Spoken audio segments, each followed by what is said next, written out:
సంవత్సరాల తరబడి ఎన్ని మందులు వాడినా మీ మోకాల నొప్పులు తగ్గట్లేదా? ప్రాణ పెయిన్ క్లినిక్ లో అత్యాధునిక చికిత్స. విరాట్ పబ్బుపై పోలీస్ కేసు అర్ధరాత్రి దాటిన తర్వాత నడపడంతో చర్యలు.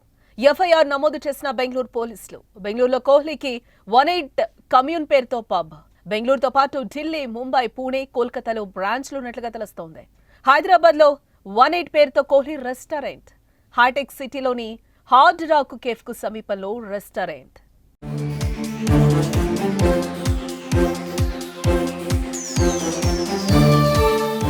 క్రికెట్లోనే కాదు, వ్యాపారంలో కూడా రాణిస్తున్నారు విరాట్ కోహ్లీ. 18 పేరుతో రెస్టారెంట్లు, పబ్లను నిర్వహిస్తున్నారు. దేశవ్యాప్తంగా ప్రముఖ నగరాల్లో ఈ బ్రాంచ్లు ఉన్నట్లుగా తెలుస్తోంది. అయితే తాజాగా బెంగళూరులోని విరాట్ పబ్బుపై కేసు నమోదైనట్లుగా తెలుస్తోంది. అర్ధరాత్రి దాటిన తర్వాత ఈ పబ్బు నడపడంతో బెంగళూరు పోలీసులు ఎఫ్ఐఆర్ నమోదు చేసినట్లుగా సమాచారం. 18 కమ్యూనికేషన్ మేనేజర్ పై కేసు నమోదైంది.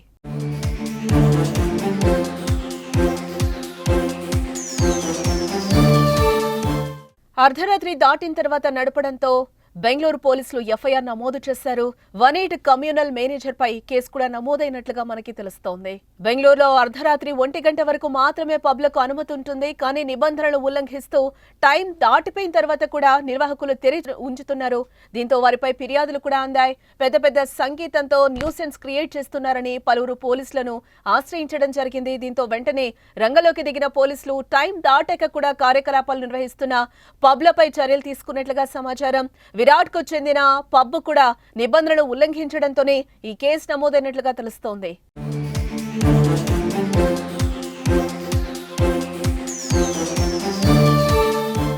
విరాట్ 18 కమ్యూనల్ పబ్ ను బెంగళూరులో గతేడాది ప్రారంభించడం జరిగింది. అయితే కస్తూర్బా రోడ్ లో ఈ పబ్ ఉంటుంది.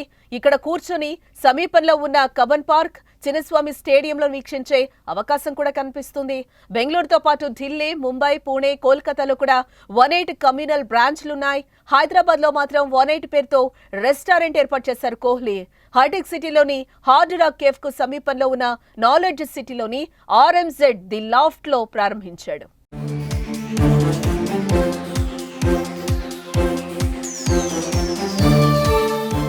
సుమన్ టీవీలో మీ పర్సనల్ అండ్ బిజినెస్ ప్రమోషన్స్ కోసం కింది నెంబర్కి కాంటాక్ట్ చేయండి.